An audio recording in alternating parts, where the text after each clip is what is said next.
Ngibingelele kuwe mlaleli, ngiyathemba ukuthi-ke uyaphila-ke. Mina-ke nje ngizocela kuwe-ke laphana-ke ukuthi-ke makuwukuthi-ke usamusha kulona-ke ikhasi-ke leli-ke, noma-ke kuwukuthi-ke uyaqala ukungena kulona-ke, wenze nje okulungile-ke laphana-ke ungixhase, ungaphumi acindezelanga-ke ibhathini u-subscribe nje akubizi imali, kumahhala nje kusho nesenti-ke elimnyama-ke leli, khona uzokwazi ukuthi-ke uqhubeke uthole nezinye-ke iy'ndaba eshisaphenzolo lo engiza nazo.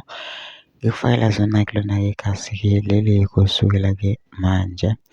Udaba kuletheke lona-ke namhlanje-ke la kuletheke udaba-ke ividiyo-ke kaKelly Khumalo ecacisa-ke labantu abamsolayo nabantu ababhala ngaye kabi kumacala-ke lawa okubhala-ke likaSenzo Meyiwe nabanye abaya kuma-podcast bafike bekhulume ngegama lakhe laphana. Kodwa ngalokho sengile ngishona lena lento nje ngidlala-ke ividiyo uyizwele wena. Ngicela phuma sizwele-ke le video ngama-comment section ngiyovusha umvulo wakho ukuthi wena ucabangani-ke ngaloko daba-ke lolu besikwenze kulungile nje ungixhasa, ungaphumi acindezelanga-ke ibhathini u-subscribe nje akubiza imali, kumahhala nje kusho nesenti-ke elimnyama-ke leli, khona uzokwazi ukuthi uqhubeke uthole nezinye iy'ndaba-ke esijizekile nazo kufakela zona-ke kulona ikhasi-ke leli kusukela-ke manje. Nayo-ke le video-ke le uyithokozele.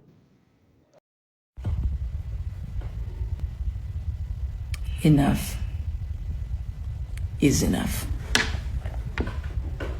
It stops here and it stops today. I'm not going to be diplomatic about this. I'm not going to release press statements. I'm not going to waste my money hiring lawyers to speak on my behalf. Udoti nje udoti.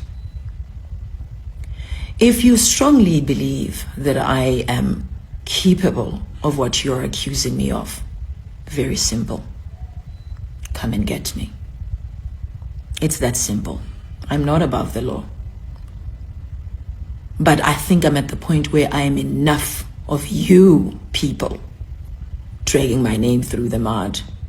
It stops now. These stupid humiliation rituals that you've been performing ngami over the years. Enough.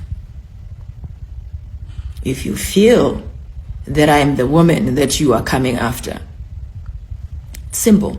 Come and get me. Akekho umuntu engimesabayo. Till then, back off. Back off.